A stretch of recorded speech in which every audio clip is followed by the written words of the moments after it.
We're looking at being a member of independent professional baseball, which independent professional baseball really had an emergence, a rebirth in the early 1990s. And it's because Major League Baseball wasn't expanding. They didn't need any more affiliated minor league teams. And there were territorial issues with affiliated teams. Well, independent league teams don't have territorial issues to deal with. So it gives us the opportunity to look at a great market like Malden that doesn't have territorial restrictions, that we can come into and be a part of this independent league. Independent baseball has done a great job of being another development ground for quality players that are trying to get to the major leagues. And so it's been a great thing for the Maldens of the world that want to get in the business that would have had difficulties previously. Several of the leagues that are in independent league baseball, you have the American Association, which is in the Midwest, really goes all the way from Canada down to Texas. You have the Frontier League, which is more of a mid-Ohio. And then you have a couple leagues up in the New England area, one being the Can-Am League and the other being the Atlantic League. We obviously, and I'll talk about the Atlantic League, that's the league of our choice.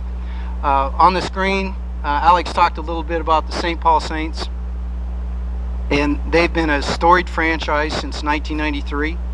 They've been in independent baseball since then. They've been on national ads, they've been on national sports-related TV shows. One of their owners is Mike Veck, who was Bill Veck's son, who was a noted promotional phenom of Major League Baseball. One of their owners is Bill Murray, the comedian. So that team knows how to have fun. And we'll use them as we'll trade ideas with them, but anybody that trains a pig to deliver balls to the umpire is, in my book, that's aces. That is great.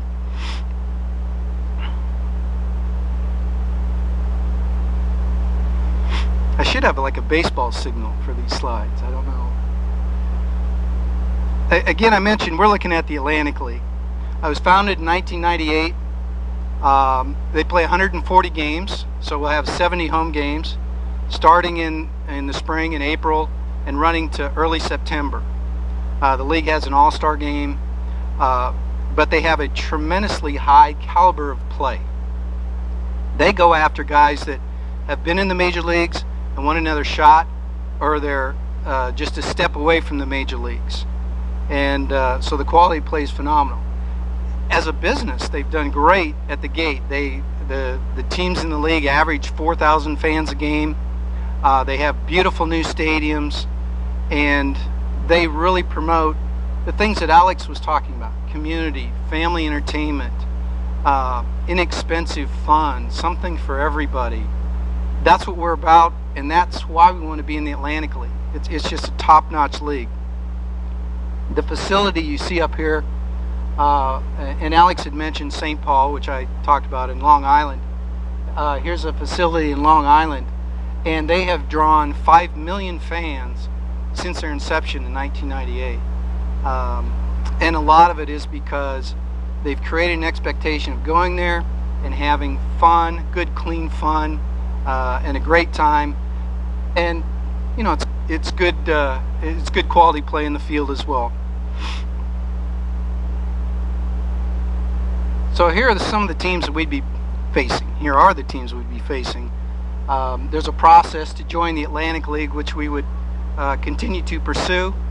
But you have teams in Bridgeport, Camden, Lancaster, Pennsylvania, Long Island, Somerset, Southern Maryland, Sugar Land, and York. Now the team in Sugar Land, the Skeeters, which I think that's a great name, they actually are just joining the league. And you can see that the other markets I've mentioned aren't very close to Texas. So the league is actually going down to Texas and forming a new division down there as well, with new markets and new stadiums.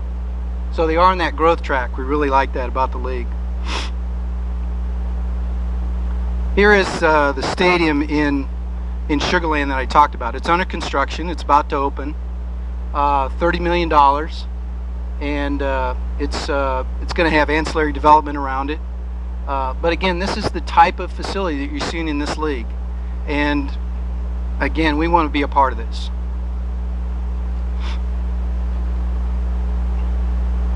I'd also add, you know, talking about the Atlantic League, you might recognize some of these names. Since 1998, over 700 players with Major League Baseball experience have played in the league. So it's definitely a grounds for quality players.